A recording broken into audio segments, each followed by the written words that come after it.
Est-ce que ça...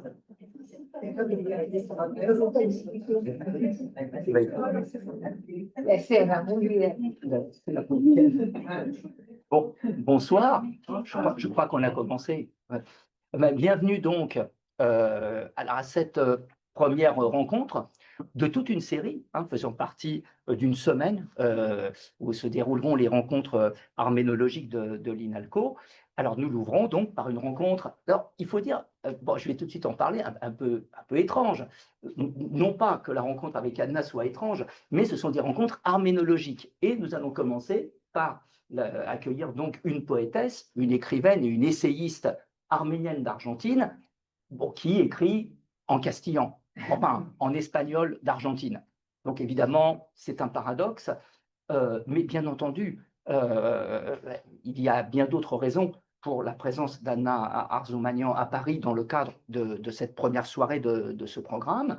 D'abord parce que, bien entendu, c'est une Arménienne d'Argentine, une arméno-argentine, et puis, on va le voir, ça va être d'ailleurs l'objet d'une partie de la soirée, plusieurs de ces textes, les essais, des œuvres littéraires, sont très étroitement liés avec cette dimension de cette appartenance arménienne. En particulier, le premier texte pour lequel donc Anna est présente ce soir, je vais tout de suite les présenter, je crois que je les ai ici, qui donnent d'ailleurs deux aspects différents de la diversité des centres d'intérêt d'Anna Arzoumanian. Le premier texte est, alors tu en parleras, tu le présentes comme un roman, une forme de récit, donc qui est paru en français sous le titre Vodka au mur, qui est plus explicite en espagnol, puisque c'est del vodka. Et j'ai appris que vodka est masculin en espagnol. J'étais un peu surpris, mais c'était intéressant. Del vodka hecho con moras, où on explique vraiment que c'est une eau de vie faite avec des murs. Le titre vous l'indiquera, la référence est directement, bien sûr, liée au monde arménien. Deuxième ouvrage, donc disponible ce soir, en tout cas, cette fois, alors la Vodka au mur est une édition uniquement en français. Jeanne Lafolle, le second ouvrage, lui, est bilingue.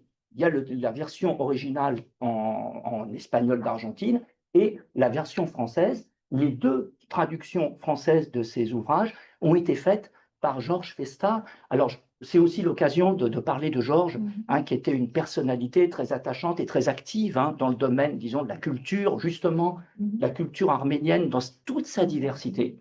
Je dis était parce que malheureusement, Georges Festa nous a quittés il y a 2 ans, en 2023.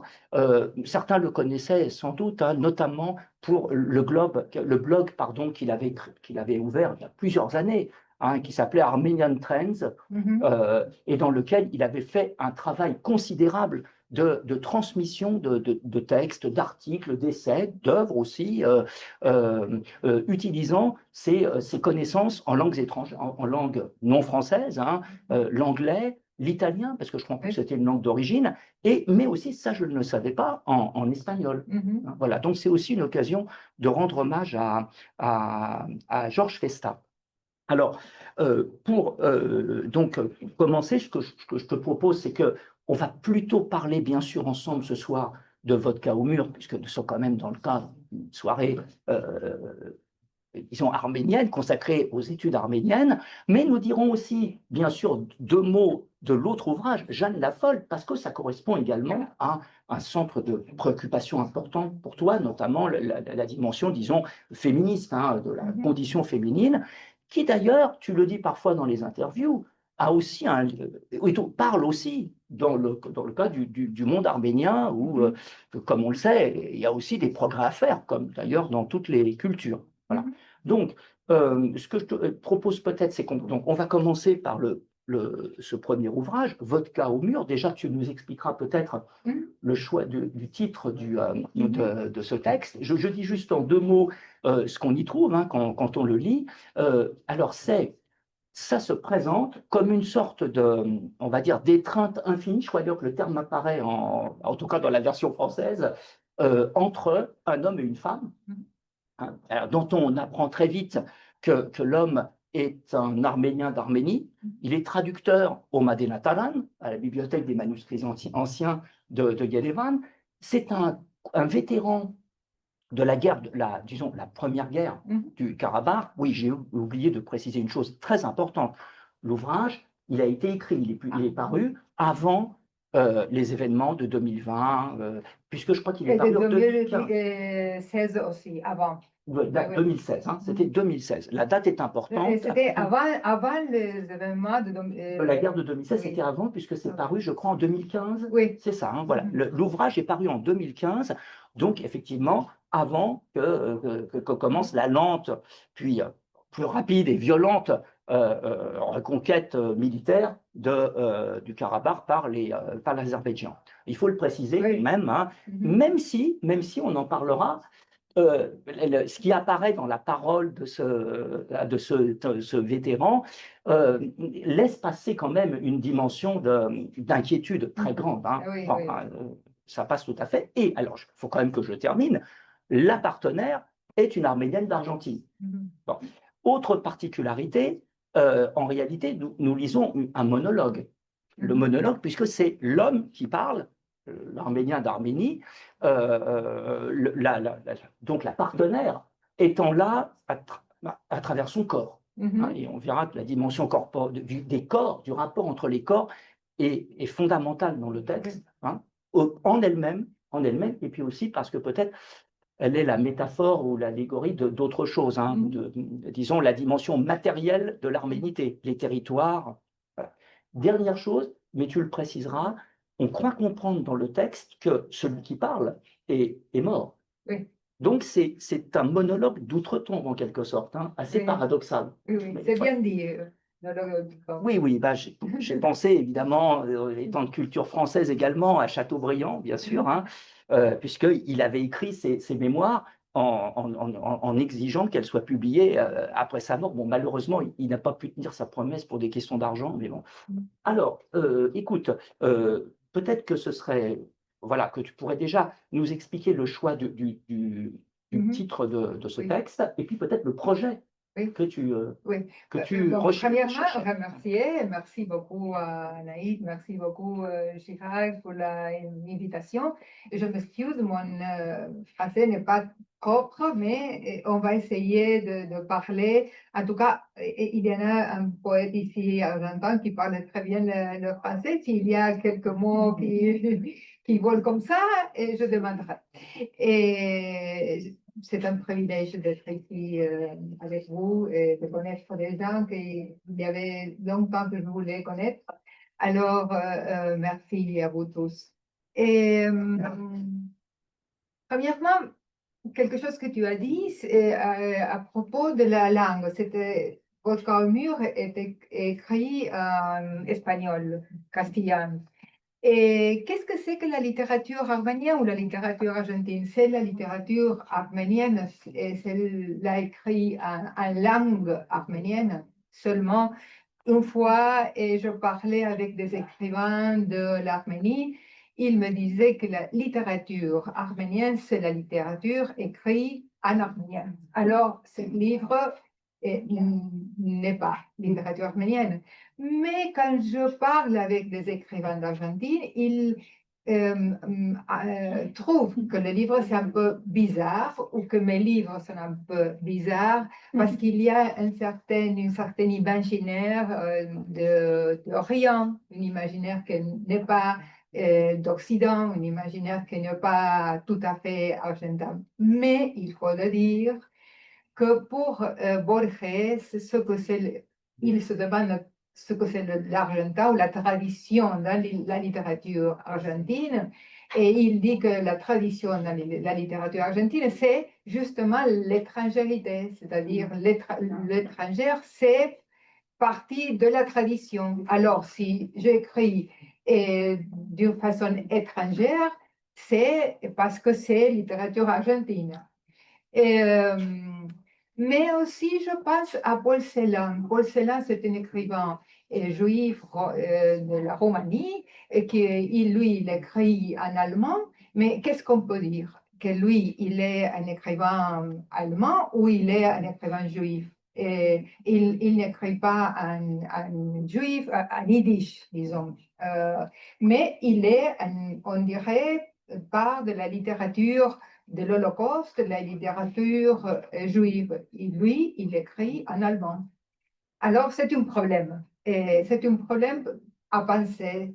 Qu'est-ce que c'est une littérature? Si la langue est dans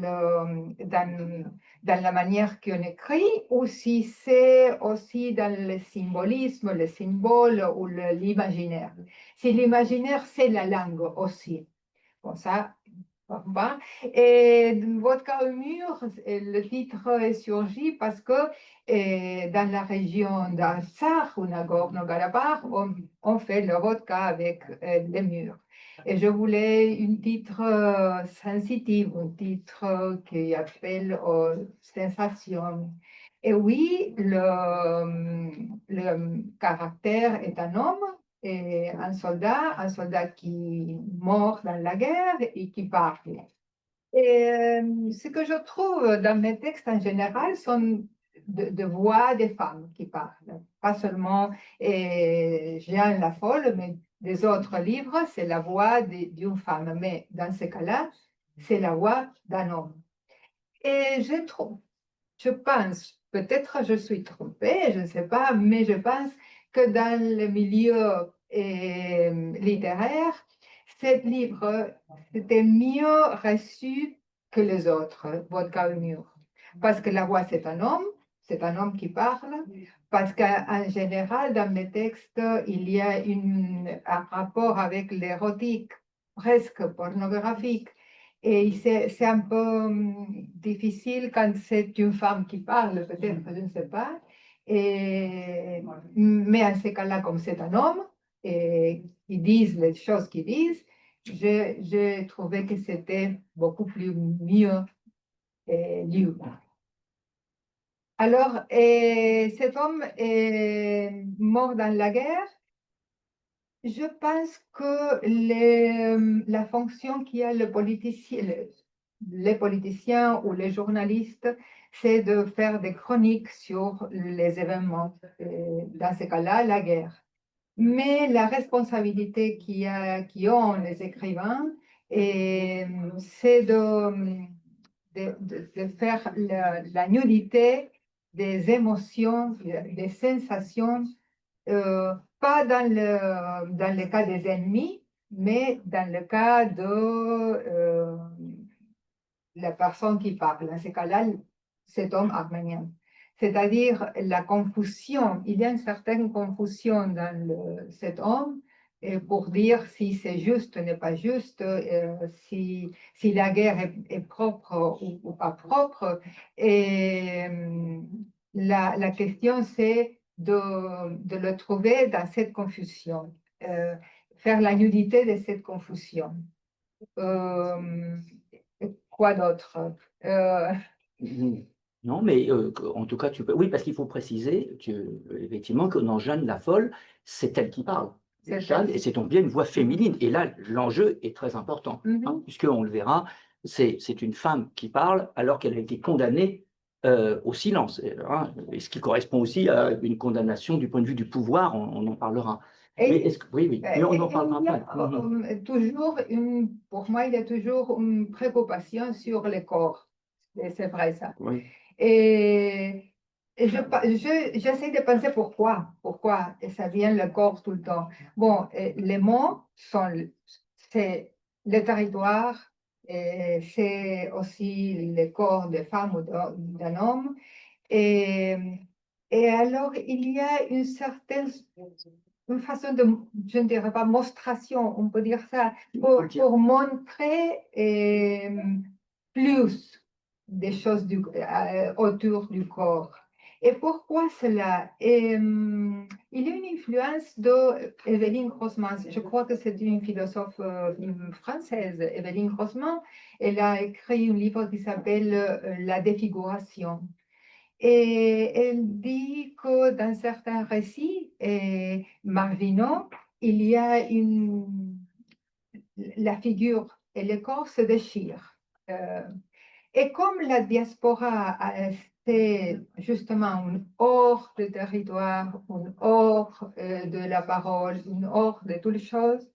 C'est aussi une hors du corps. Et pour moi, écrire, c'est de nouveau montrer un corps vivant et érotique pour que j'essaye que le désir apparaisse dans le texte. Parce qu'il y a une tradition, je ne sais pas si en France c'est comme ça, mais en Argentine, dans la communauté arménienne, est très mortifiant.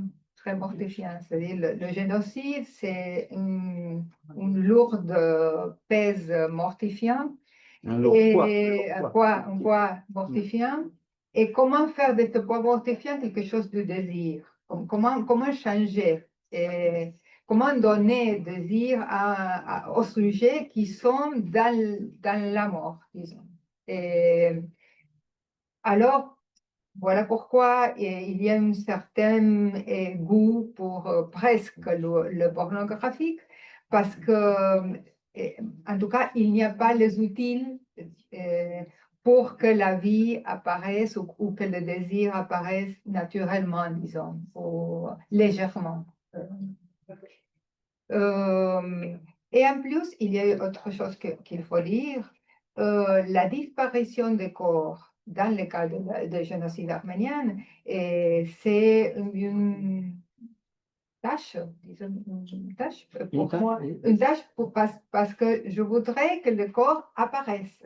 Et pour que le corps apparaisse, je dois forcer dans le texte que le corps apparaisse. Mais ce n'est pas seulement le cas du génocide arménien, c'est aussi le cas de la dictature argentine, c'est-à-dire tous les cas de la disparition des corps viennent dans mon imaginaire de la partie arménienne, mais aussi de l'Argentine. Et alors, pour qu'il apparaisse, je force. Hein. Il y a un forçamiento, forcément, Oui, une tension pour montrer. Oui. Parce que la communauté arménienne argentine a tous les condiments, disons, Orient, de l'Orient de Liban, de l'Orient de Syrie, mais en plus aussi la question argentine, bien sûr. Et la question argentine, c'est une question dans mon génération, que c'est la troisième génération dans le cas arménien, et c'est le silence, la mort, la disparition, la dictature, la manque de démocratie, la lutte pour les droits humains, et tout cela, et c'était cuit dans les textes et dans la jeunesse de mon génération. Oui. Alors d'ailleurs, à cet égard, tu avais tourné un film documentaire en 2010 qui s'appelle Diálogos sin Fronteras, hein, et justement qui tourne autour de la mémoire des disparus, des desaparecidos, hein, en Argentine, alors c'est un documentaire que tu avais fait d'ailleurs avec une amie, enfin qui s'appelait Adriana Kalajian. Kalajian. Tu peux peut-être en dire deux mots parce que c'était. Oui, Adriana Kalajian qui a sa sœur disparue et dans la dictature argentine. Et alors, on faisait ce documentaire à Buenos Aires et à Yerevan. Et c'est intéressant de penser que le moment que le documentaire s'est fait, c'était en 2010. Le gouvernement d'Argentine voulait, pas seulement voulait, faisait son idéologie sur les droits humains. Et l'idéologie sur les droits humains, c'était aussi de donner aux autres voix pour soutenir leur propre idéologie. Alors, ce film, c'était payé, disons, pour le gouvernement argentin. Par le gouvernement, Par le gouvernement argentin, parce qu'il voulait que toutes les voix sur les les cas de victimes. Les tas de victimes, de violences, de disparitions, de meurtres, hein, donc de meurtres, hein, d'arrestations arbitraires et de meurtres de militants politiques, etc., Oui, pour faire une soit militance, publiés. pour faire une militance qui après c'était extrême, hein, et que c'était les droits humains pour la militance, c'est-à-dire. Alors, il y avait une tension entre le droit humain comme droit, comme question, et puis c'était la militance. Et, et cette militance voulait d'autres voix. Et le cas des Arméniens venait très bien pour cette militance. Alors, premièrement, on le fait, mais aussi, il faut dire que dans ce cas-là, il y a des gens qui utilisent les autres victimes pour leurs propres victimes. Alors, c'est très subtil, c'est très dangereux aussi. Ah, oui. Bon, Parce que le documentaire, en tout cas, était intéressant, puisque tu discutais avec, avec cet ami, oui, Adriana, dont oui, la sœur avait disparu et oui, finalement avait été bien sûr exécutée, oui, et à la fois sur la mémoire des la événements, mais mémoire. aussi sur la quête de justice. Oui, la quête de justice et la revendication, si c'est possible la vérité, si c'est possible la justice, pour elle, comme la sœur a disparu, elle croit qu'il n'y a aucune justice et il n'y a pas de réconciliation. Pour elle, c'est pas possible aucune réconciliation. Et dans le film, était cette question. Est-ce que c'est possible une certaine réconciliation Avec les bourreaux, hein, et ceux avec qui les avaient commis bourreaux, ces les crimes. bourreaux, oui. Et bon, pour elle, ce n'est pas possible. Et pour moi, mes livres, moi, je travaille la post-mémoire. On ne peut pas dire que je travaille la mémoire, mais la post-mémoire. C'est-à-dire qu'il y a une mémoire qui est vide, il n'y a pas de tout témoignage, et j'essaie d'imaginer cette certaine vide et apporter des mots à cette vide. On dit par exemple que les maires de Plaza de Mayo qui montraient les photos, et c'était l'un des premiers aussi que faisait la mémoire à partir de la photographie, à partir des autres outils que les mots ou que les droits. Elles brandissaient les photos, bien sûr, de leurs enfants Oui, disparus, dont elles n'avaient plus de nouvelles. oui. Puisque, comme tu le dis, non seulement c'est une dictature qui arrête arbitrairement, qui tue, mais qui fait disparaître.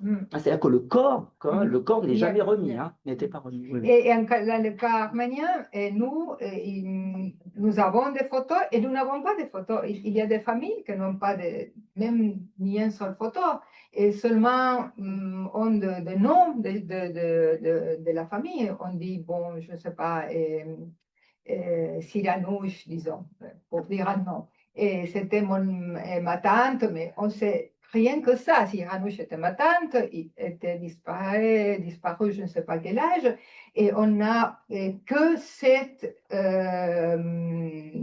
vérité, disons. Alors, qu'est-ce qu'on peut dire sur ça?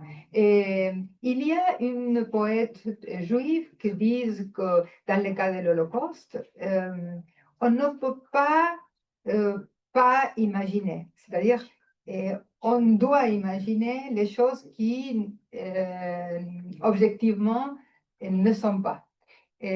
Alors, dans l'imagination, on dit, qu'est-ce qui s'est passé avec Siranouche, disons, la tante? Qu'est-ce qui s'est passé? Elle était violée, elle était convertie à la religion musulmane, à l'islamisme.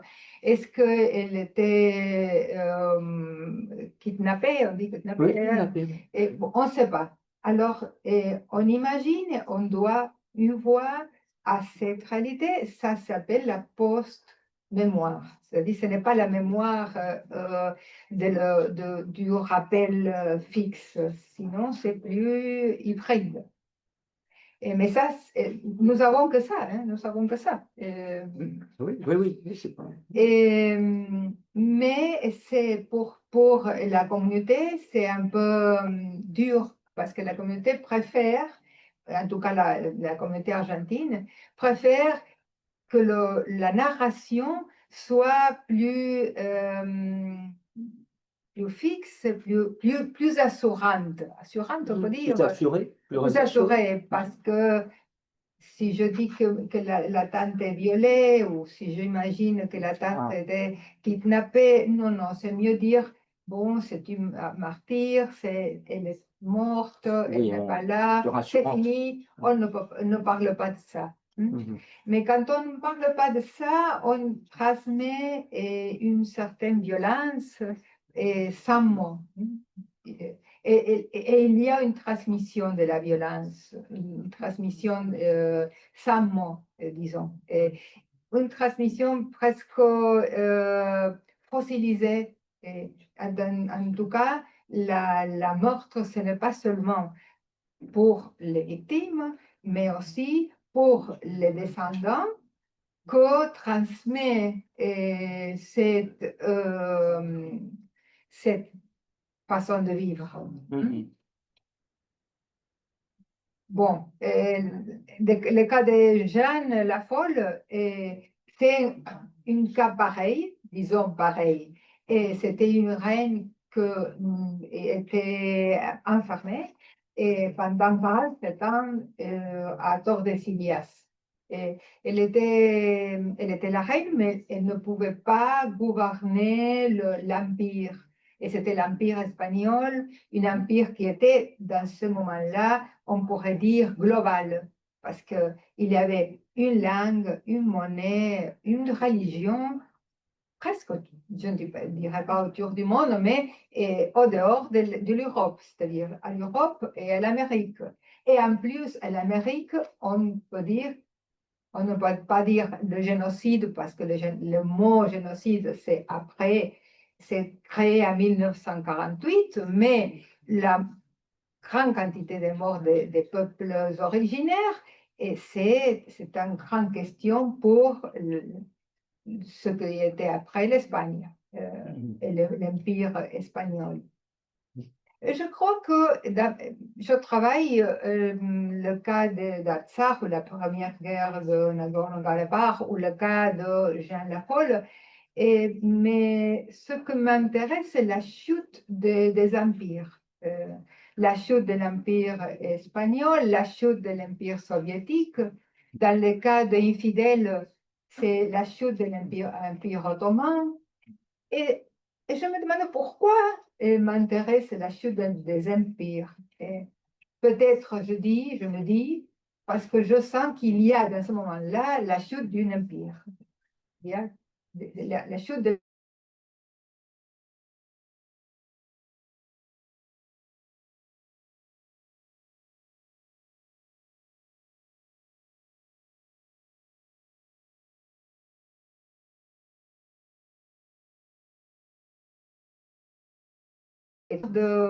des éléments. Et les éléments, je les trouve dans la chute de l'Empire soviétique, dans la chute de l'Empire ottoman ou espagnol. Parce que c'est vrai, on va peut-être revenir à votre cas au mur, c'est vrai que dans les propos de ce mort-vivant, hein, qui témoigne, qui parle par-delà sa mort, et je trouve que c'est très intéressant dans le texte, tu as quand même toute l'histoire de l'Union soviétique qui défile, et évidemment l'épisode de l'écroulement de l'Empire, qui coïncide aussi bien sûr avec la guerre du Karabakh, hein, le Oui. début de la guerre. Oui. Et c'est extrêmement présent hein, dans le texte et dans la parole de cet homme hein, qui, alors c'est vrai qu'il a tendance, tu le disais tout à l'heure, hein, à avoir un discours peut-être pas totalement organisé, mais justement, hein, on va voir Oui, s'entrechoquer dans le texte hein, oui, toujours. toute l'histoire Oui. de l'Arménie soviétique. Et je le dis parce que ce n'est pas si courant que ça. Oui. Hein, et je pense que ça a dû te demander un certain travail, non seulement d'écrire en prenant la voix d'un homme de sexe masculin, mais aussi de quelqu'un qui n'a pas vécu ce que tu as vécu, hein, qui est dans une autre histoire et à laquelle tu es très sensible hein, dans le Oui, texte. oui, oui. Premièrement, il y a un choc de verbes parce que les verbes sont en futur, en présent, en passé, c'est très mixé. Et parce que c'est la question traumatique. Le trauma parle avec le passé et le présent. Il y a tout à fait en confusion et les textes sont confus, disons. Parce que, c'est une question, est-ce que c'est possible d'écrire un texte propre, un texte linéal sur les questions informatiques, sur les questions de génocide, de corps qui ont disparu? Est-ce que c'est possible ça? Je trouve que non. Il y a une philosophe américaine qui disent que le texte caste propre, sont des textes pas paisibles d'être violés. Et alors, c'est Le mieux. texte chaste, le Ah, texte chaste. propre, pour le risque d'être Violé. violé. Alors, c'est mieux donner un texte violet déjà, pour que cela ne passe. Et, et puis, je crois que la vision de la chute d'un empire, dans ce cas-là de l'Empire d'Occident, c'est, je crois, je ne sais pas, et c'est peut-être plus difficile ici en France parce qu'on est dans le centre d'Occident, dans la culture, dans la opulence d'Occident, l'opulence culturelle et économique. Mais quand on est dans la périphérie, comme à l'Argentine, qu'on voit la chute sans maquillage, c'est-à-dire on la voit dans les choses socio-économiques et on le voit dans la rue, et alors c'est plus charnel, disons, on le voit. Ce n'est pas une chose imaginaire. Et quand on est ici à Paris, on fait paseos, de promenade, et on voit l'esthétique, la beauté, la souplesse. Et on pense à Buenos Aires et le chaos de Buenos Aires, et on dit, bon, les gens marchent avec une autre je ne sais pas si Miguel est d'accord avec moi, mais les gens marchent avec une autre sorte de visage. Je trouve qu'ici, les visages sont plus soulagés, je ne sais pas. Il y a une tension à l'Amérique latine. Et Buenos Aires, elle se dit à elle-même la Paris de Latine-Amérique, mais c'est un rêve, la Paris de Latine-Amérique. C'est-à-dire, on vit des choses plus marginaux et on voit que quelque chose est en train de passer, on est dans un temps bon, rare. Alors, voilà pourquoi la chute. Voilà pourquoi la chute. Alors peut-être justement, pour en avoir un peu une idée, ce serait bien que tu nous lises un premier extrait de votre cas au mur, alors où on va voir se croiser la question des corps, du territoire, et peut-être aussi un peu de cette chute ou de l'Empire soviétique. Alors ce qu'on a décidé, c'est que tu vas lire un peu quand même une partie en espagnol, et puis moi en revanche, je lirai l'extrait peut-être, mais ce serait un peu plus long dans la version française. Ok. Voilà. Alors je te laisse commencer. Bon, le livre commence comme ça. Ah oui, c'est le début. Là, le premier extrait, ce ce sont les premières pages du livre. Oui, oui. No se podía matar a alguien que dormía. Antes había que despertarlo. Ese que ven allí soy yo. Ese con el pantalón meado, ese en la frontera, tirado en la frontera una bala y el pantalón meado yo. ¿Estoy en Europa o en Asia? En una casi isla formada en épocas remotas, una extensión continua de tierra, una barrera coralina que apareció en medida que el volcán fue hundiéndose. Aquel sitio que los árabes han dado en llamar la montaña de las lenguas. Estoy en Lachín, en Kelbayar, en Kubatla, laderas que alguna vez pertenecieron al Kurdistán rojo. Yosif Yugashvili, el georgiano más ruso, el hierro más georgiano, dibujó el mapa donde ahora estoy tirado, puso nuevos nombres, los escribió con el esfuerzo congelado de Siberia. ¿Cómo te explico dónde estoy? Con una frase que equivalga exactamente el significado a la palabra que designa. Una palabra ya como que tenga que ser y no sujeta a cambios. La redacción definitiva de un documento, una constatación. Aquí todo habla. Los caminos, el puente, los monumentos, las alfombras, los cinturones y las mantas adornadas por las mujeres. Decisivo, firme, irreversible el pagaré de gemido que el vendedor me ha entregado, la perpetua dependencia, el derecho de seguimiento sobre la tierra y las personas, Lachin, Kelbayar, Kubatlı, antes del Kurdistán rojo, como el pago constante de hombre a mujer, de mujer a hombre, a cambio de sexo. Definitivo. Mi cuerpo, punto de una cosa, tras la cual ya no hay más. Final, mi cuerpo, definitivamente, aquí. Bon, je vais reprendre cette fois, donc après avoir entendu un Arménien d'Arménie parler en espagnol d'Argentine, il va maintenant s'exprimer en français de Paris. Impossible de buter quelqu'un qui dormait. Fallait le réveiller avant. Le mec que vous voyez là-bas, c'est moi. Le mec au pantalon pisseux. Le mec sur la frontière. Bazardé sur la frontière avec une balle et au pantalon pisseux. Moi. Puis-je en Europe ou en Asie? Dans une presqu'île formée à des époques reculées, un prolongement continu de terre, une barrière de corail surgit à mesure que le volcan s'affaissait. Ce lieu que les Arabes ont coutume d'appeler la montagne des langues. Je suis à Lachin, à Kelbajar, à Kubatlı, des versants qui, jadis, ont appartenu au Kurdistan rouge. Yosef Djougashvili, le géorgien le plus russe, le fer le plus géorgien, dessina la carte où je me retrouve aujourd'hui bazardé. Il a changé les noms, il les a écrits à la force du gel sibérien. Comment expliquer où je suis avec une phrase équivalente exactement au sens du mot qu'il désigne? Un mot quelconque et non sujet à changement. La rédaction définitive d'un document, un constat. Ici, tout parle.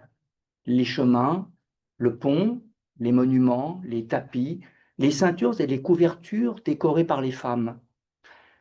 Résolu, ferme, péremptoire, le reçu tout de gémissement que le vendeur m'a remis. La dépendance perpétuelle, le droit de succession sur la terre et les gens.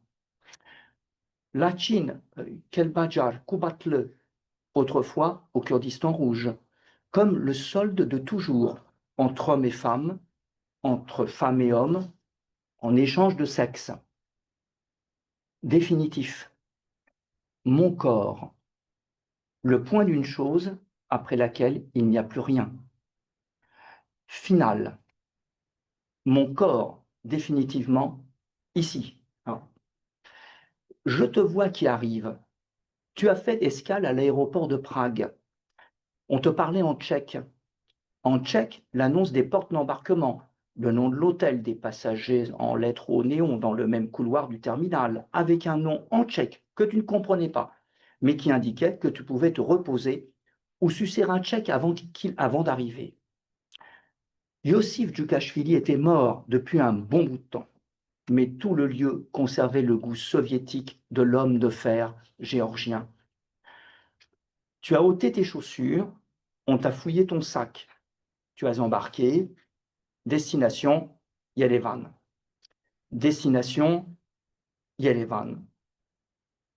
Es-tu en Europe ou en Asie? Tu as découvert les signes d'amitié des peuples staliniens dès que tu as franchi les points de contrôle de la douane. Affiche en arménien et, tout d'un coup, l'alphabet cyrillique en forme de mots, trace médiévale des serfs de l'Est. Une chose chasse l'autre. À la mort de Staline, les statues qui honoraient sa mémoire à Tbilissi et à Yerevan ont été remplacées par Mère Géorgie et Mère Arménie. Le corps de la nation, les marques de la patrie sur ta face. Quand tu cheminais par les rues vers l'autel, tu as commencé à regarder les visages, observer si tes yeux ou tes lèvres ou la largeur de ton front, vérifier les marques de la nation. Mais non, tes traits, comme un tapis qu'on frappe pour en enlever la poussière, qui aurait été secouée par l'Orient. Ces visages appartenaient à un autre lieu, Transcaucasie, Caucase Sud. On est en Europe ou en Asie? La militarisation, les réfugiés, les 4 années de guerre et le fragile cessez-le-feu, les mines antipersonnelles et un point de contact de 500 mètres. Allongé, je suis la première région dissidente. Pour répondre à la question qui était ici d'abord? L'Union soviétique tout entière s'est effondrée en bloc.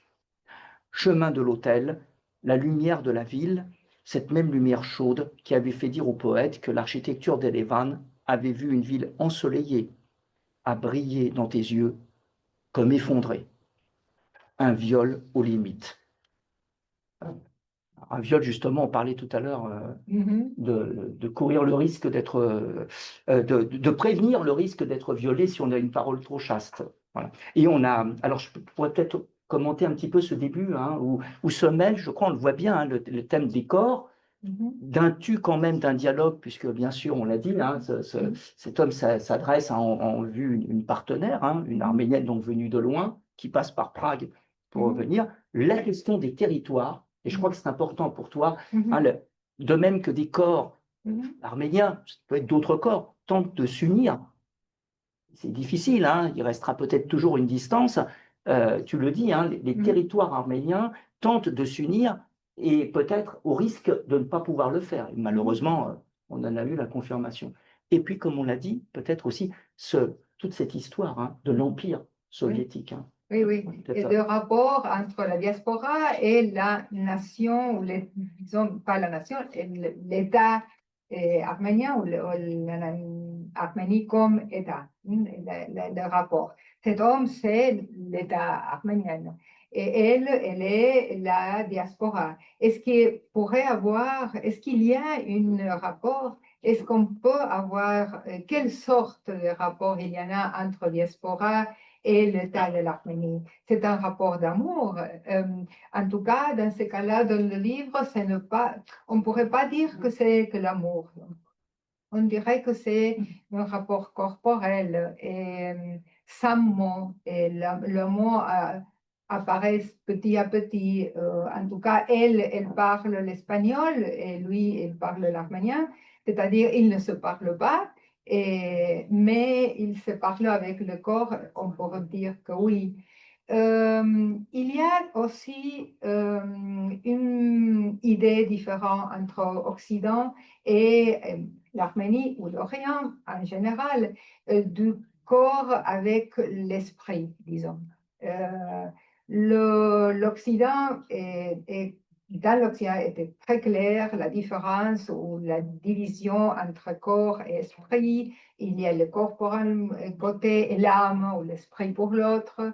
Mais dans le cas de la religion arménienne, le corps et l'esprit, c'est-à-dire il n'y a pas une division, le corps et l'esprit. Et ça, on le voit dans la messe même, dans la messe même qui ne parle pas de ce qui parle le catholicisme de transsubstantiation, sinon que le pain, c'est le corps de Christ, et ce corps de Christ est divin, c'est-à-dire ce corps est Dieu.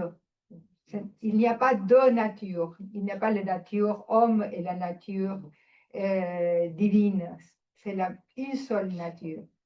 Je vais peut-être expliquer quand même, pour celles et ceux qui ne le sauraient pas, tu renvoies bien sûr à l'adhésion de l'Église arménienne dès le 5e siècle alors, à ce qu'on appelait avant le monophysisme et qu'on appelle maintenant le miaphysisme, oui. C'est-à-dire avoir refusé une formulation Oui. qu'a retenu l'Église catholique, que Jésus-Christ était une personne, mais constituée de deux natures différentes. Une nature divine et Oui. la nature humaine. Et l'Église arménienne, elle n'est pas la seule Non. d'ailleurs, hein, les Coptes aussi et d'autres églises ont refusé cette formulation. Hein. Oui.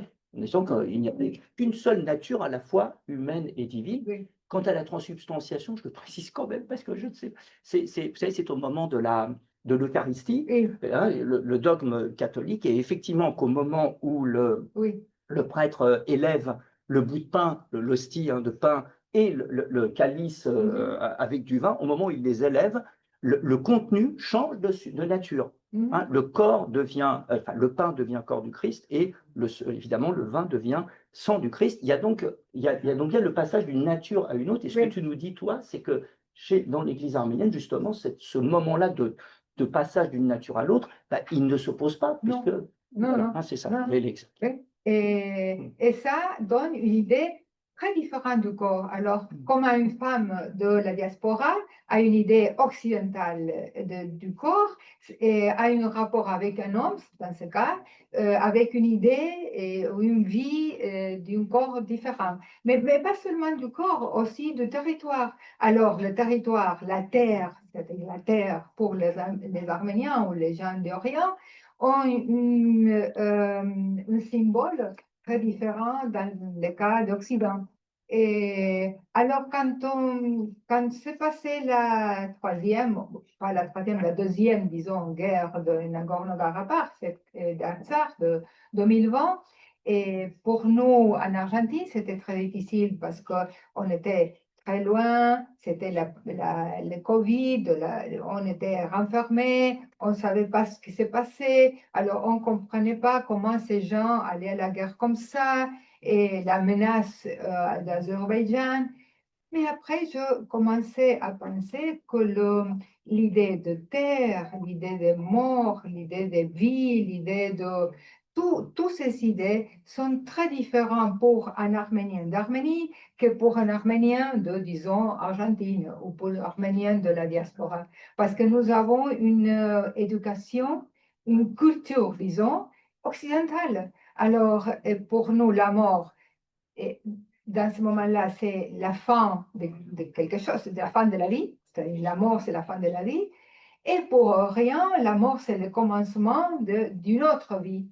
Et alors, ça ne va pas, ça ne passe rien si on meurt. C'est-à-dire, la vie continue.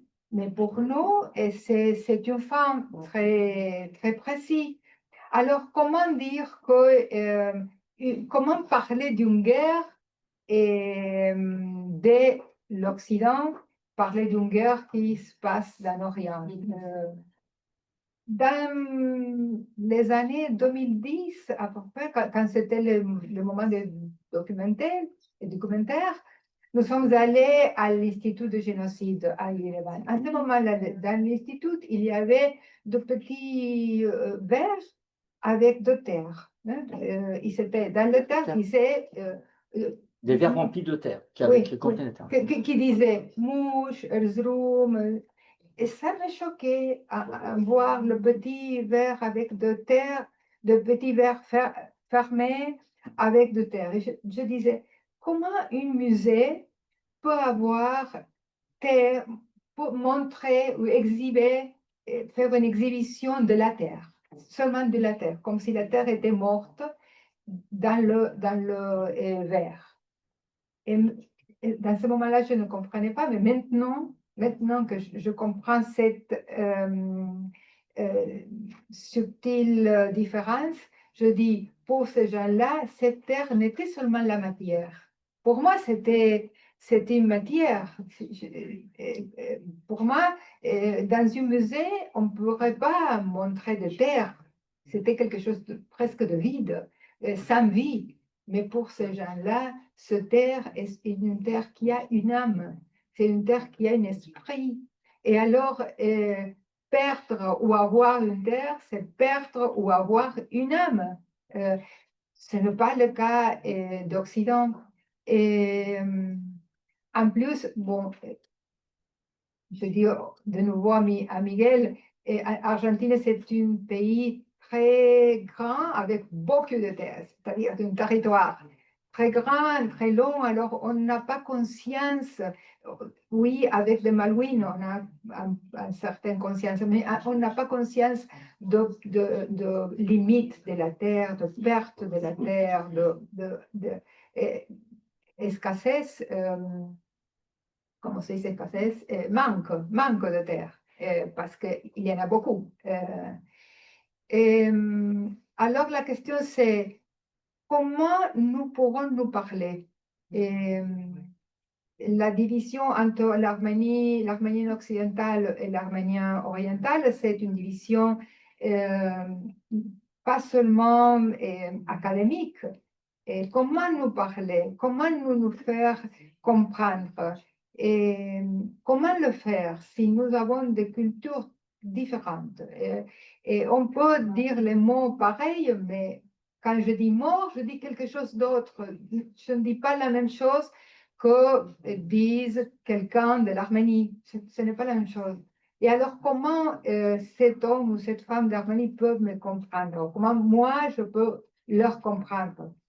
Et je crois que c'est urgent de nous comprendre et, parce qu'il n'y a pas de temps, je veux dire, avec le risque politique, si nous ne nous comprenons pas. Bon, on est ici parce qu'on essaye aussi de se comprendre dans la diaspora, entre la diaspora marginale, si est-ce qu'on peut dire comme ça, la diaspora arménienne d'Argentine, et la diaspora plus centrale comme la France.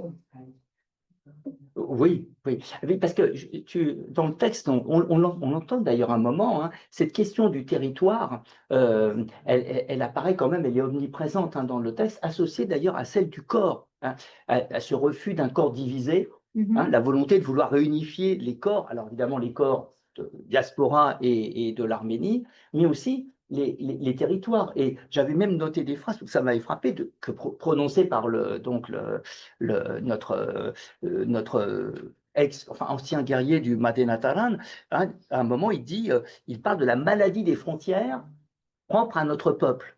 C'est lui qui parle. Alors, je l'ai noté parce que ça m'a frappé. De même, on va voir quelques pages plus loin, il va rappeler la création, enfin, la recréation de la République d'Arménie ou la création de la République d'Arménie, l'indépendance au moment de l'écroulement de l'URSS. Et il va de nouveau nous dire, je cite, le partage des frontières, l'indépendance dans la douleur. Donc, quelque chose qui a à voir avec ce rapport très puissant au territoire, des territoires qui, dans le cas arménien, tu le dis d'ailleurs, on le voit dans le texte, sont en partie, nous échappent, et une tentative peut-être désespérée de renouer et de recoller un territoire, de réunifier un territoire qui risque fort au contraire, de se disloquer. D'ailleurs, tu utilises le mot, je crois, enfin le personnage. Mon personnage utilise ce mot. Donc, tu pourrais peut-être développer ce point, surtout malheureusement à la lumière des événements ultérieurs au texte, cette question du territoire. Et pourquoi ça a une importance, alors peut-être différente, d'ailleurs, je ne sais pas, pour un Arménien d'Arménie et pour quelqu'un de la diaspora. Et dans ce cas-là aussi, c'est d'un territoire, disons, violet. Et c'est très difficile d'avoir un rapport avec un territoire qui est violé par l'ennemi. Et je pense à un poème de Siamanto. Siamanto a une vers qui parle de filles de l'Arménie. Et lui, il dit, il met la voix d'un Turc. Et c'est un Turc qui parle. Et lui, il dit, je veux cette belle fille d'Arménie, et je veux le mettre des parfums d'Orient, et le bel parfum d'Orient qui m'excite. Et ce parfum d'Orient, c'est le kérosène. Kérosène, on dit? C'est l'essence. L'essence. Le kérosène? Oui, c'est le kérosène. C'est le pétrole. Je vais mettre de pétrole aux jeunes filles et quand il meurt, pour moi, c'est plus excitant. Ça dit Siamanto. C'est très difficile parce que c'est un homme arménien qui prend la voix d'un turc et qui prend cette perversion pour parler des femmes et des femmes, des filles arméniennes. Et alors, moi, je pensais comment pourrait répondre cette fille, comment pourrait répondre, s'il pourrait répondre, comment le ferait, et qu'est-ce qu'elle dirait, comment elle le dirait, et, et alors le dirait d'une façon aussi presque, je crois, presque perverse. Et je pense à une peintre afro-américaine qui s'appelle Cara Walker. Cara Walker, elle peint de femmes afro-américaines qui ont été victimes d'esclavage. Et au lieu de leur montrer tout à fait victimes, elle le montre en jouissant la victimisation pour frapper le spectateur, pour dire regardez, regardez. C'est-à-dire, ces femmes disent regardez, et pour exciter, disons, aux spectateurs. Comme le personnage de Siamanto était excité pour la meurtre de ses filles, alors qu'est-ce qu'on pourrait faire pour exciter les émotions des spectateurs, des lecteurs?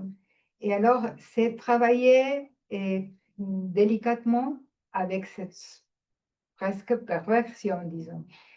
Aussi, de nouveau, ce ne sont pas des textes chastes, parce que, de nouveau, ce n'est pas un territoire chaste, c'est un territoire avec des invasions, avec des violations, avec des meurtres. Alors, on peut pas, je crois qu'on ne peut pas écrire un roman comme au Xe siècle, un roman propre avec des personnages établis, avec des arguments très sans confusion, très ordonnés, parce que le territoire et les gens ne sont pas ordonnés, la diaspora n'est pas ordonnée, la langue n'est pas ordonnée.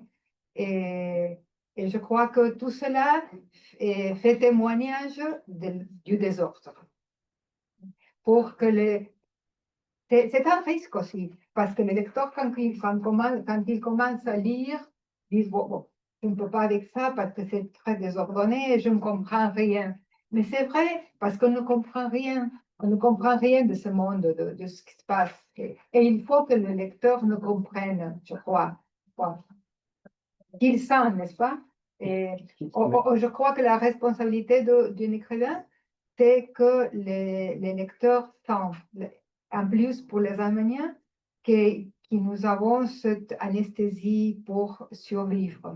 Alors, réveiller le sentiment, réveiller le désir, réveiller le sentiment, les émotions. L'émotion.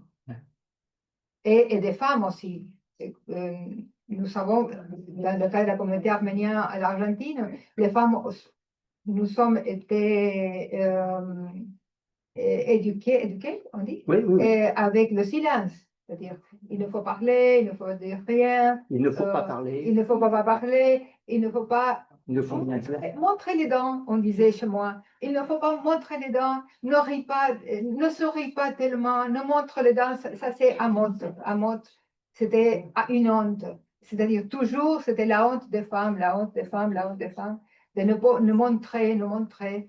Et moi, j'étais une fille très éduquée, et très éduquée. Et alors, j'étais en silence tout le temps, ou presque tout le temps. Mais au lieu de ne pas montrer les dents dans les textes, je disais, bon, c'est le moment. Mais C'est le moment. c'est pour ça que je disais, même quand tu écris Jeanne la Folle, condamnée au silence Oui. par le pouvoir, quand même, je disais, tu penses aussi, tu pars aussi peut-être d'une expérience Oui, plus oui, personnelle, hein, du oui. sort imposé aux femmes arméniennes Oui, oui, oui. pendant très longtemps et peut-être encore dans certains endroits, oui, oui, d'impératif de silence. L'impératif de silence à la maison, mais aussi à l'école. Les maîtresses disaient, bon, ne porte pas, la jeune fille elle doit être avec amotte et La pudeur. la pudeur. La pudeur. Oui, La oui, pudeur. oui, oui, Oui, oui. oui, oui. Oui, oui. En tout cas, dans ma génération, n'est-ce pas? D'ailleurs, le personnage dit à un moment, et je l'avais noté, ça m'avait frappé, il pose une question et il se demande, voilà, je cite, hein, le corps de la patrie est-il un homme ou une femme? Pardon, est-il une femme ou un homme? Oui, oui, parce que aussi, on doit penser que généralement, le corps de la patrie est une femme. Et dans le cas de la corps de la patrie arménienne, c'est cette femme, la mère arménie. Je disais dans ce cas-là, tu l'as lu, la mère de Géorgienne. Ouais, ouais. Et la mère de l'Arménie, c'est une mère, c'est une femme qui a une sable. Un sabre. Un sable. Une épée. C'est une épée plutôt. C'est une épée. C'est une épée. Elle est une mère. Elle n'a pas des enfants. Et au lieu d'avoir un enfant, elle est une épée. Et dans le monument, devant le monument, c'est le musée militaire. Et c'est la mère qui n'a pas d'enfant. Au lieu d'enfant, une épée. Et une Un bouclier. Je crois que oui. Ça doit être un. Le cas de la mère de la Géorgie, elle a une verre parce qu'elle invite à un repas. Elle invite à manger. Mais quelle sorte de mère nous avons? Une mère guerrière. Et cette mère guerrière, où sont les filles de cette mère guerrière? Je me demande ça. Où sont les filles, les enfants? Où sont les enfants? Si cette mère, c'est avec l'épée, où sont? Peut-être dans les musées militaires. Et il y a une expression en arménien qui dit, je crois que c'est comme ça, que tu es belle comme un homme ou une femme comme un homme, quelque chose comme ça. Quand une femme se porte comme un homme qui résout toutes les difficultés, c'est bien vu parce que c'est comme un homme. Et alors, être comme un homme, comme une guerrière, c'est bien vu. Mais où est la partie de la tendresse? Où est la partie plus féminine? Peut-être parce que pour donner un enfant à la guerre, il faut être guerrière ou il faut être plus homme, plus masculin, parce que ces femmes donnent des enfants à la guerre. On l'a vu dans la guerre de 2020. Je voyais quantité de musique de YouTube, musique par vidéo, par YouTube, je voyais quantité des musiques pop de gens qui chantaient des musiques pop. Et toujours, il avait une caractère, c'était la mère, qui était très orgueilleuse de donner son fils à la guerre. Et on était choqués dans l'Argentine, mais il faut le faire comme ça parce que sinon c'est insoutenable, insupportable que le fils veuille à la guerre. Et en plus, après, quand le fils, les jeunes gens mouraient, je voyais par YouTube aussi des femmes qui disaient, bon, nous sommes très orgueilleux parce que nos fils est donné sa vie pour la nation. Et bon, il faut le faire comme ça pour soutenir cette extrême douleur. Mais qu'est-ce qui se passe avec cette femme? Qu'est-ce qui se passe avec elle? Et comment doit changer sa douceur? Où va la douceur des femmes? Bon. On va oui, alors on va peut-être passer aussi à une phase de questions hein, de la part du public. Vous en pensez? Je ne sais plus comment il s'appelle, un film arménien, on voit le personnage de la mère travaille dans l'usine de fabrication de Grant Candy. Vous connaissez cette marque de sucrerie en Arménie? Oui, je croyais que c'était là. Oui, oui, oui. Ouais. Chocolat, et c'est très célèbre là-bas. Ah. Et cette femme est employée dans l'usine et elle met beaucoup de sucre dans quelque chose. Et notre professeur nous avait expliqué que c'était probablement pour signifier la tendresse de la mère qui veut adoucir la production, mais C'est à bien. travers l'alimentation. Ah, c'est bien ça. C'est bon. Intéressant. Peut-être on pourrait enchaîner sur le deuxième extrait que tu avais choisi. On est plus avant dans le texte. Et là, je crois qu'on va plus voir la dimension d'un certain poids de la mémoire, hein, et d'une certaine mémoire, voilà, dont il faut peut-être se libérer, ou en tout cas qu'il faut questionner. Alors, je te laisse. Enfin, tu dis enfin, oui, on avait décidé. Hein, puis moi, je lirai un extrait un peu plus long. Ouais. Siento un impacto. Algo me ha alcanzado. No puedo hablar. Quiero matarte para sacarte palabras. ¿Quién dijo que los juicios calman? Que el tercero, que la ley, que el nombre del padre. ¿Quién dijo que alguien independiente puede restituir lo que formalmente es del otro? ¿Cuándo? Se mencionó al Estado como gran distribuidor. Pasar de mano en mano la bomba de tiempo en los umbrales de Europa. Procesos, testigos, expedientes, completando papeles, enmascarando nuestra ilusión de proximidad. Un tribunal restituyendo el estupor que provoca la posesión. Exhibir quién, cómo, dónde, asentarlo en un papel bajo la rúbrica de la palabra sentencia y participar del movimiento de la acumulación, del almacén. Salvar las cosas de su consumo, certificarlas en un estatuto de reliquias. El tribunal o el museo. El extravío de las cosas en un depósito llamado a recordar quién soy. Una partida de nacimiento, una escritura, una especie de tienda que me dé un nombre propio. Una palabra mágica que obliga a volvernos cuando alguien nos llama. Recordar la lista de castigos como oler o frotar un amuleto, como ir al tobogán y subir y después tirarte, y cuando estás abajo y miras alrededor, ella no está, ella, tu madre, no está. ¿Quién dijo que la memoria sirve para algo? Guardar y guardar cositas, conservar un puñado de tierra, fotos, cafeteras, pedazos de tela, un prendedor opaco, construir un museo y poner en el salón central unas cajitas de vidrio con tierra de Mush, de Van der Zrum.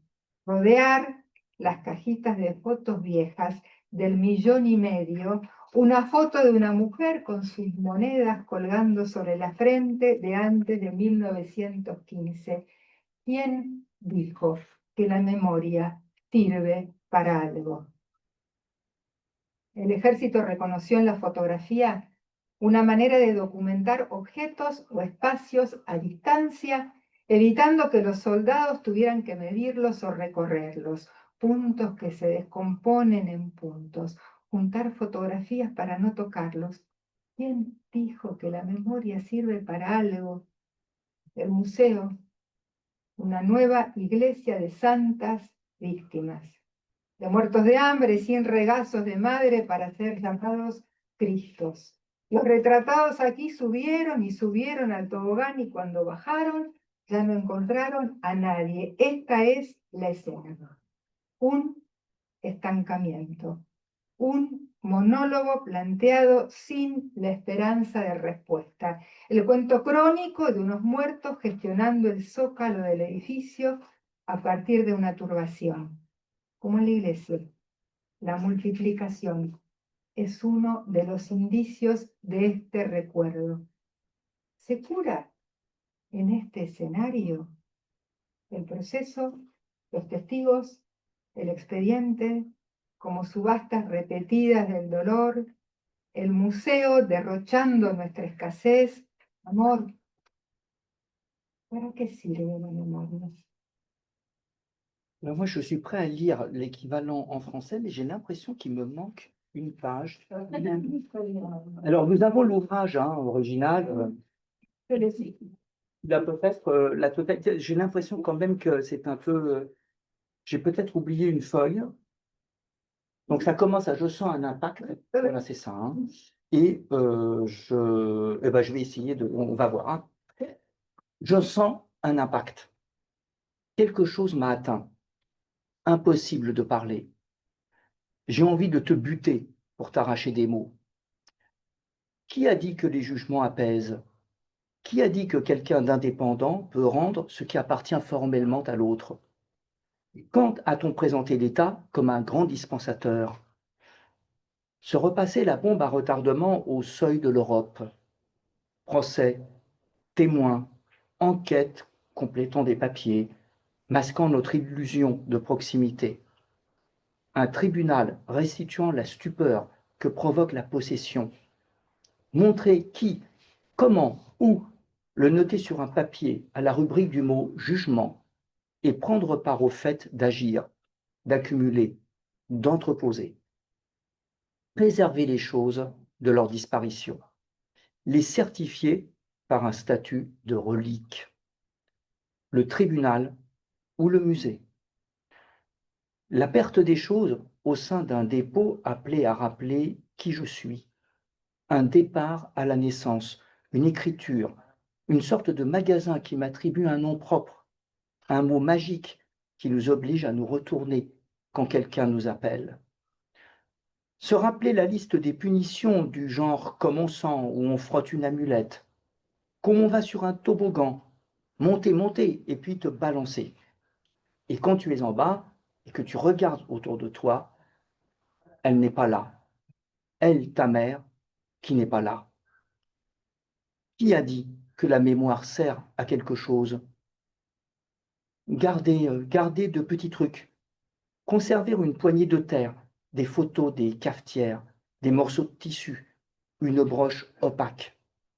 Construire un musée et déposer dans le hall des coffrets en verre avec la terre de mouche de Van Delzerum. Entourer ces coffrets de photos anciennes, du 1,5 million, une photo d'une femme avec ses pièces de monnaie accrochées au front d'avant 1915. Qui a dit que la mémoire sert à quelque chose? L'armée a reconnu dans la photographie une façon de documenter à distance des objets ou des espaces en évitant que les soldats aient à les mesurer ou à les parcourir. Des points qui se décomposent en points. Amasser des photographies pour ne pas les toucher. Qui a dit que la mémoire sert à quelque chose? Le musée, une église nouvelle faite de saintes victimes, de morts de faim, sont les genoux d'une mère pourrait appeler Christ. Les êtres représentés ici sont montés sur le toboggan, puis ils sont descendus. Ils n'ont trouvé personne. C'est ça la scène. Un enlisement, un monologue planté là, sans espoir de réponse. La chronique de mort négociant le socle d'un édifice à partir d'un trouble. Comme à l'Église, la multiplication est l'un des signes de cette mémoire. Guérit-on dans ce scénario le procès, les témoins, l'enquête, comme des enchères à répétition de la souffrance, le musée gaspillant notre manque. Mon amour, à quoi sert la mémoire? Enclins à reproduire tous les objets, à nouveau, nous humilions, nous occupons, nous soumettons. À notre tour. Écrit avec du charbon, enveloppé de cuir, un crayon bien utile, même pour marquer des brebis, nous décomptons les victimes et nous les exposons. Nous nous regardons, nous sommes au point de nous dire « je t'aime ». Nous continuons à nous regarder, elle me touche. Regarde mes croix, les retourne, elle cherche le clou, elle cherche le bois du Christ, dit-elle. le bois qu'elle touchait, toute petite, ses ongles où elle cherchait l'écharde. Elle avait peint ses ongles en bleu clair, contre le mur, le visage contre l'encadrement de la porte. Elle se retourne, m'observe de ses yeux enfiévrés, injectés de sang. Bon, je suis allé un peu plus loin. Donc, mais on a retrouvé effectivement dans ce texte tout ce que, enfin, l'épisode même que tu rappelais des Des coffres. petits pots, oui, des coffres. Bon. Et autour de la question Question sur la mémoire. de la mémoire, problématique de la mémoire. Parce Peut-être. qu'il Ouais. faut travailler sur la mémoire, mais est-ce qu'il sert? Je crois qu'on doit penser sur des peuples vainqueurs, la différence entre un peuple vainqueur et un peuple, comment on dit? Vaincu. Vaincu. Un peuple vaincu. Parce que le peuple vainqueur qui applique la mémoire, c'est bien, c'est facile, c'est ça. Et on a l'idée des peuples vainqueurs, toujours quand on parle de mémoire. Mais pour le peuple qui est vaincu, qui écrit la mémoire des peuples qui sont vaincus?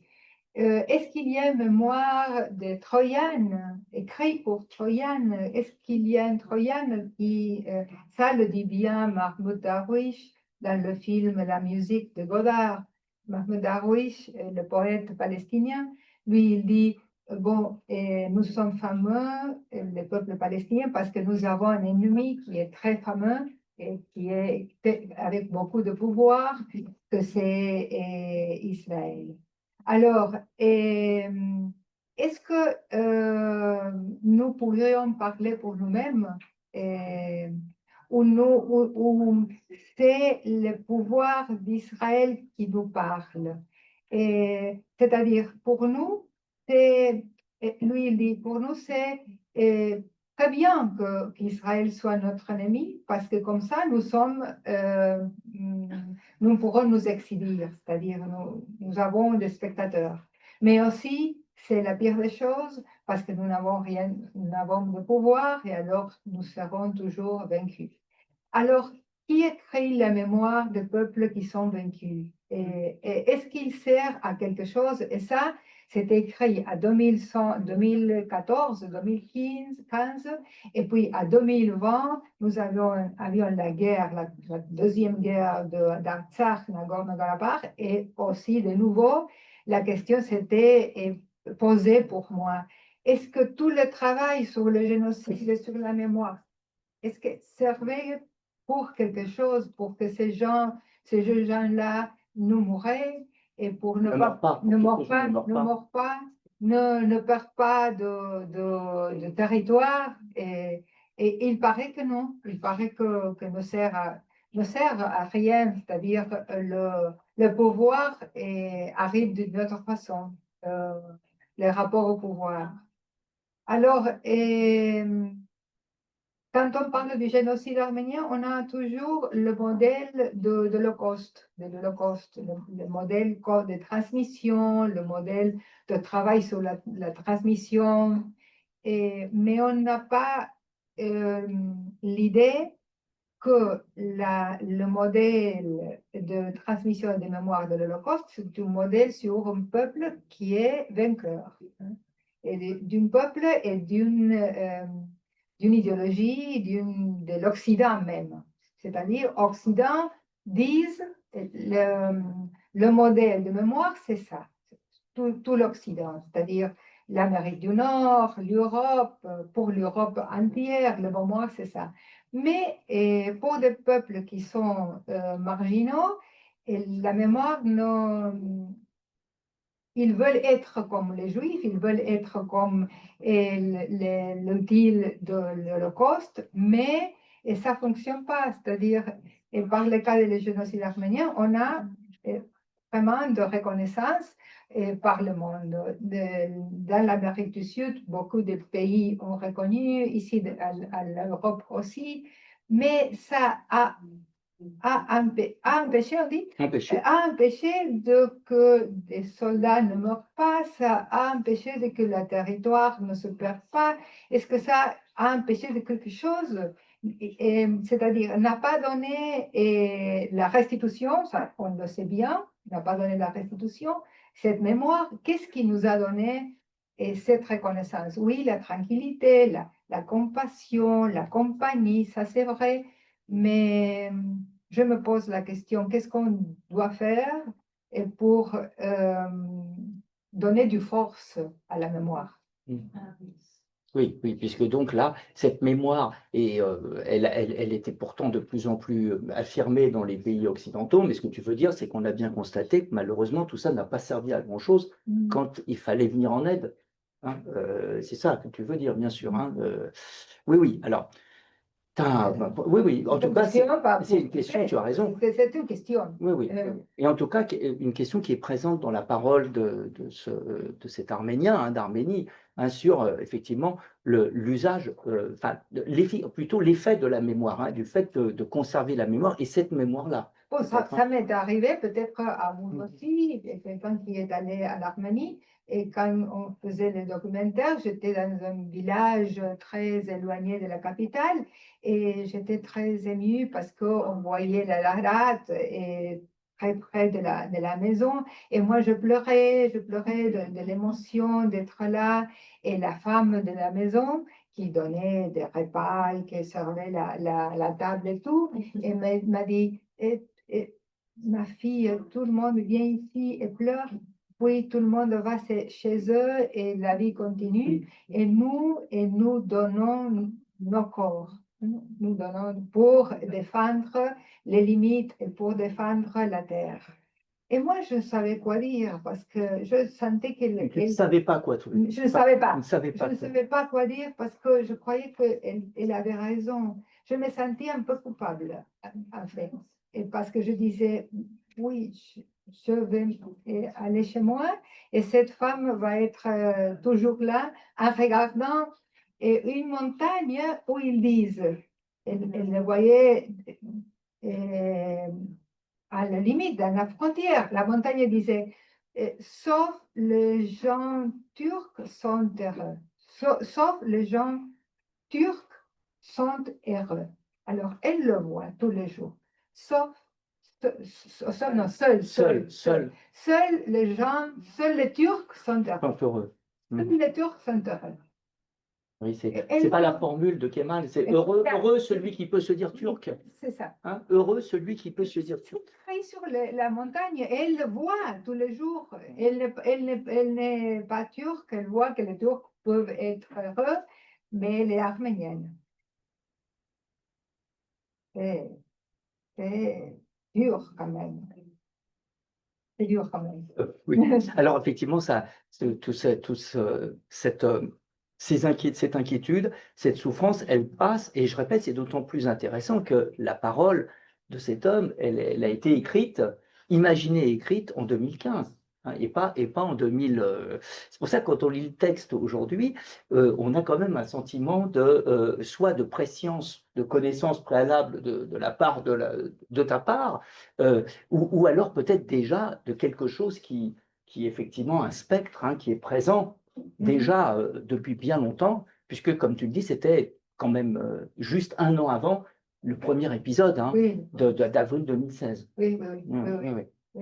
Et puis, on a fait une œuvre de théâtre. Un directeur de théâtre a fait une œuvre de théâtre sur les mots du texte de Wolfgang Mur et mélangé avec des textes de Yeranian et Rechoyan qui avait traduit Alice Tergebondian à l'espagnol. Oui, c'est ça, des nouvelles. C'était des nouvelles hein, de Levon Rechoyan et Ovanes Iran. Tu as apporté cette nouvelle après avoir écrit Wolfgang Mur. Et là, j'ai vu comment Yeranian et Rechoyan a été un soldat de la Première Guerre. Et les textes sont très froids et sont très concis. Il n'y a pas beaucoup d'imaginaire, non, sont très durs. Et je voyais la différence entre quelqu'un qui a vécu la guerre et qui écrit sur la guerre et quelqu'un qui n'a pas vécu la guerre mais qui écrit sur la guerre. mais mon texte, c'est très fleuri, avec beaucoup d'images baroques, disons. Un baroquisme latino-américain presque, avec l'imaginaire de collage de Parajanov, mais baroque. Mais le cas de Rechoyan et iranien, c'est sec, anesthésié, n'a pas de sentiment, pas d'émotion, rien. C'était comme une chronique. Et je disais, ah, ces hommes, non. Et ont peur de sentir. Et alors, il y a il y a peu de mots pour dire les choses, parce que dire beaucoup de mots, c'est, comment dirais-je, dépenser beaucoup. C'est-à-dire, il faut ahorrar, il ne faut pas gaspiller les mots. Il ne faut pas gaspiller les mots. C'est raccourcir.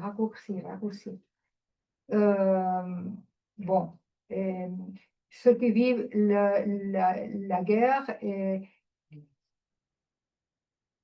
ils veulent s'anesthésier. Il faut le faire.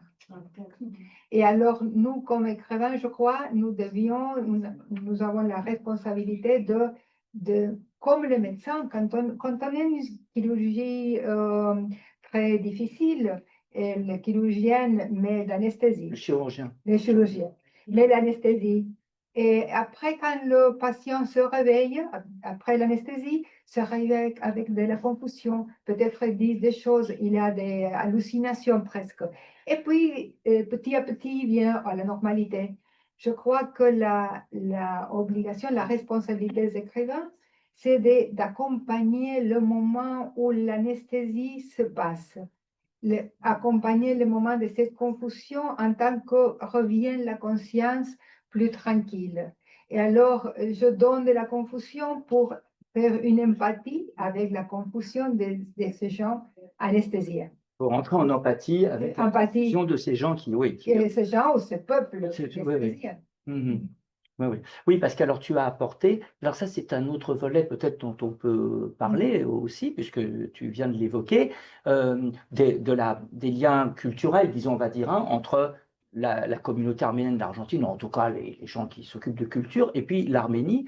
Effectivement, tu as apporté, je crois d'ailleurs, hein, la traduction en espagnol de ces deux nouvelles, de Levon Rechoyan et de Hovhannes Kieranian. Tous les deux étaient dans la guerre, la première guerre. Qui ont été traduits donc en espagnol.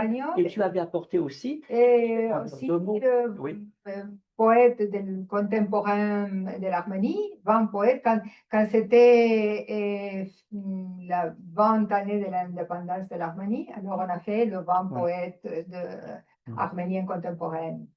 Ça, c'était bien reçu dans la communauté argentine, je dirais. C'est bien reçu pour les Argentins, pour la presse argentine, et pas tellement pour la communauté arménienne. Parce que la communauté arménienne, peut-être il a peur de lire, de voir les choses, peut-être. C'est plus rassurant et voir la danse ou la musique ou manger les repas qui sont plus festifs et pas lire ces textes qui sont durs. Et alors la communauté arménienne n'a pas dit grand-chose, mais oui, la presse argentine. Oui, mais là c'est peut-être le reflet aussi d'une communauté, disons, dans laquelle il y a, disons, la culture, la littérature n'est peut-être pas très, n'est pas très, parce qu'on connaît un peu ça aussi ici. C'est peut-être aussi normal, je ne sais pas. L'important c'est peut-être aussi que le public argentin, lui, y ait trouvé de l'intérêt, puisqu'après tout, c'est traduit en espagnol aussi pour accéder à un public large. Oui. Borges disait que le peuple argentin avait une hospitalité qui n'est pas seulement matérielle, mais c'est une hospitalité morale, lui, parce que c'est une hospitalité qui donne la curiosité. Le peuple argentin est très curieux, très curieux. Peut-être parce que nous sommes est très éloigné, peut-être parce que nous sommes isolés, mais nous voulions savoir de tout, ce qui se crée à Croatie, à la Pologne, je ne sais pas. C'est-à-dire, le peuple argentin, c'est un peuple très curieux. Et alors, quand Mariné Petrosian est allé à l'Argentine, il était très bien reçu. Et Ovanes Iranian aussi, lui, il est allé à l'Argentine. Il est bien reçu, la presse lui a reçu. euh, Ils étaient surpris parce que c'était la presse argentine. Ah, oui, oui, oui, oui, oui. Et alors, c'est intéressant que tu parles effectivement un petit peu c'est vrai aussi de l'Argentine et de ce que c'est que d'être une communauté, bon, enfin, arménienne ou autre, hein, en Argentine, parce que c'est vrai que, et tu l'as dit tout à l'heure, c'est sans doute très différent Oui. de ce qu'on peut connaître en France. Oui. Enfin, moi-même, Oui. j'y suis allé il y a quelques années, Oui. et c'est vrai que je pense que tu peux en parler peut-être. Oui. Comment on est, et tu l'as dit tout à l'heure, on est parfaitement argentin tout en assumant Oui. pleinement, disons, sa culture d'origine. Hein, Oui. et ce n'est pas propre aux Arméniens. Moi, j'ai eu l'impression que c'était très partagé Oui, oui, par oui. beaucoup d'Argentins. Hein. Oui, oui, oui. Si on parle de l'Arménie dans la rue, les gens sourient, les gens veulent savoir quelle langue il est, et ils sont très ouverts. Et un jour, une écrivaine française venait à l'Argentine et me demandait, mais si je vais à une librairie, où est-ce que je peux trouver tes livres? Dans quel étage? Le livre de l'Orient, le livre de Caucase, où je peux chercher tes livres? Je disais, mais non, et tu vois la librairie, tu dis mon nom, c'est tout. Et alors, dans la librairie, tu dis le nom de l'écrivain, il te le donne. Et ne sont pas classifiés par des géographies. L'écrivain, c'est un écrivain qui vit là-bas, et s'il vit là-bas, il écrit en espagnol, c'est un écrivain, point à la ligne. C'est-à-dire, il n'a pas de classification parce que, et pour les Argentins, les Arméniens, les Italiens sont argentins, c'est-à-dire, et c'est la même chose, parce que c'est un peuple, c'est différent dans le cas de la France, parce que la France a un passé, c'est-à-dire tout un passé national, un passé, une histoire. Dans le cas de l'Amérique en général, pas seulement de l'Argentine, et la conception des nations s'est fait avec l'immigration, c'est-à-dire la nation s'est fait avec les Juifs, les Italiens, les Espagnols, les Français aussi, les Arméniens. Et alors, la vie n'est pas, la tradition n'est pas dans le passé, mais dans l'avenir, dans le présent et dans l'avenir. Et c'est pourquoi c'est un peuple tellement curieux, parce que c'est dans l'avenir qui est tout, pas dans le passé.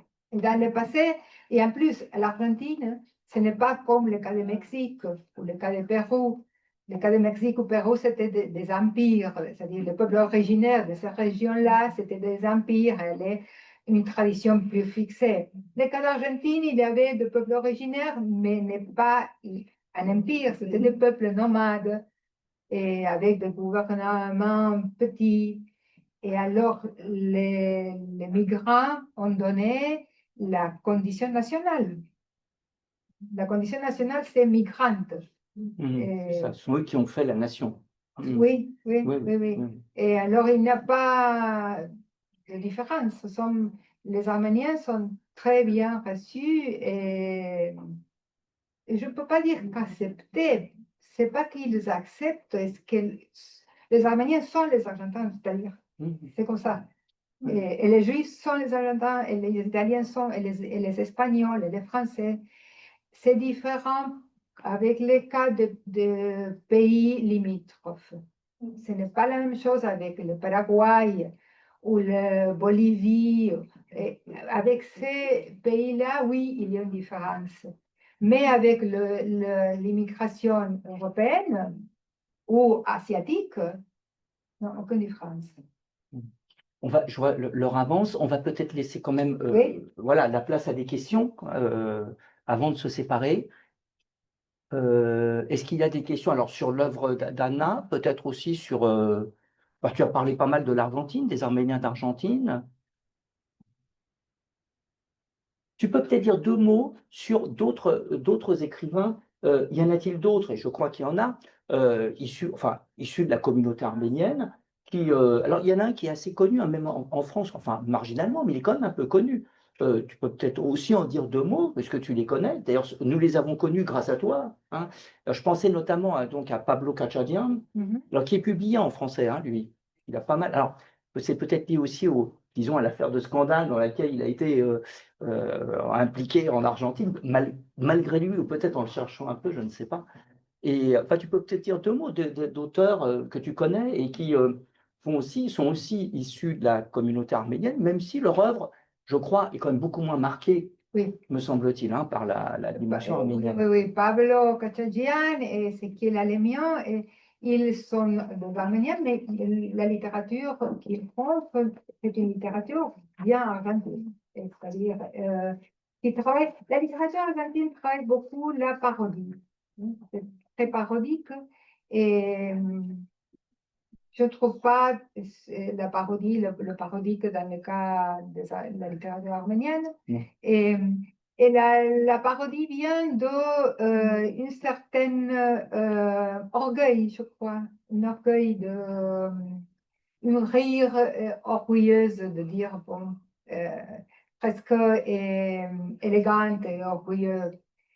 Et par le cas des Arméniens, nous n'avons pas encore, peut-être un jour oui, d'être orgueilleux de la question de la victime. Alors, on ne peut pas faire de parodie avec ça. Mais je trouve maintenant que dans la littérature argentine, la parodie est en train de se courir un peu. Il y a autre genre qui est très fort dans ce moment-là, c'est les nouvelles, le roman des terreurs. Ah, Hein.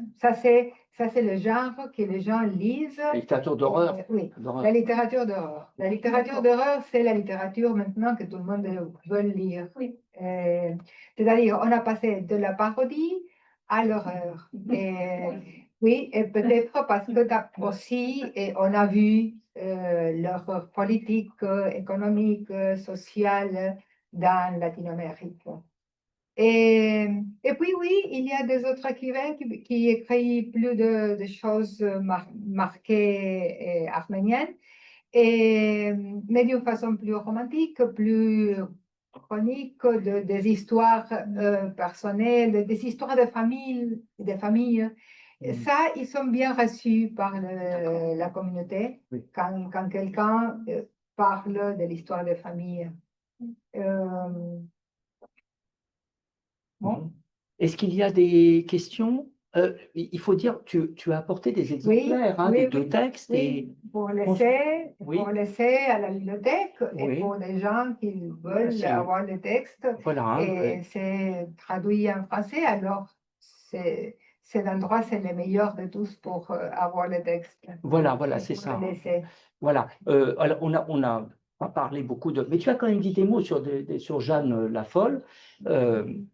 Un texte qui est aussi original et important, surtout quand tu as bien montré le lien quand même, hein, comme on l'a dit tout à l'heure, avec quand même l'expérience propre de ce que c'est qu'être femme dans beaucoup de sociétés, mais en particulier dans la société arménienne. Là, le texte en plus est bilingue, hein, on a les deux Oui. versions. Et en plus, c'est la possession de la terre aussi, parce que Oui.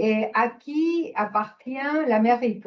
Et Jean Lafolle se questionne, à qui appartient l'Amérique? Parce que c'est aussi de nouveau la possession de la terre. Si c'est à l'Empire espagnol ou c'est au peuple d'origine. Voilà, parce que on termine là-dessus, mais il faut le dire, c'est elle qui parle, hein, C'est d'accord. dans le texte, et d'ailleurs, elle commence son propos, hein, en cherchant une bouche Oui, pour parler. Alors, j'imagine qu'il y a, en espagnol, ça parle beaucoup plus, puisque Jeanne la Folle, en espagnol, c'est Juana la Loca, oui, et elle cherche une boca, oui, hein, donc oui. une bouche. Hein. Et c'est un parlement un peu folle parce que la cour disait qu'elle est folle. Alors, je devais maintenir quelques récits un peu hallucinatoires et folles. En plus, on disait qu'elle apportait le cadavre de Philippe Son mari. partout, Son mari. partout l'Espagne. Son mari, donc, qui était à Augsbourg, il faut préciser, le mariage était un mariage politique, Oui. puisqu'elle est la fille d'Isabelle et de Ferdinand les catholiques, et Oui. que l'alliance avec Philippe d'Augsbourg créait un grand empire grand. catholique qui enfermait Oui. la France, entourait la France des deux côtés. Oui. Et il faut préciser, enfin, je crois qu'elle est très connue, hein, c'est une figure très connue Oui, oui, dans le monde hispanique. Oui, oui, C'est oui. la mère de Charles Quint. Oui, Hein, Charles Quint. qui lui ne parlait pas espagnol. Non, Enfin, non. enfin, il devait parler espagnol avec l'accent flamand. Oui. L'accent, voilà, je précise pour le contexte parce que je crois que pour un lecteur hispanophone, c'est clair. Hein. Oui. C'est très bien, Et en plus, c'est moins pour nous. avec la nécrophilie, que aussi dans la nécrophilie, il y a un lien avec le carménien. Oui, parce qu'elle est donc l'accusation de folie reposait sur le fait que son mari était mort, elle en était très amoureuse et qu'elle se promenait avec le cadavre de son mari dont elle ne voulait pas se séparer. Hein. Oui. C'est là, hein, c'est que je le Oui. précise. Oui. Et aussi, il y a une sorte de nécrophilie dans la politique argentine parce que les cadavres peut-être vous connaissez le cas d'Evita, le cadavre d'Evita, Oui. c'était un cadavre pas montré, disparu aussi, et il y avait tout un mystère autour le cadavre. Evita Perón, donc la femme de Juan Perón, hein, c'était Juan, hein, Oui. de Juan Perón, donc un personnage politique quand même très important de l'histoire argentine. Hein, Oui. Voilà, parce que je vous précise parce que. Oui, il y a beaucoup de choses. Bon, écoute, Si. il me reste à vous remercier, avec invité, bien sûr, à connaissance avec les Palestiniens. C'était un peu long, je ne sais pas, ils étaient un peu fatigués. Je voulais savoir s'il y avait des relevés de témoignages de survivants arméniens en Argentine.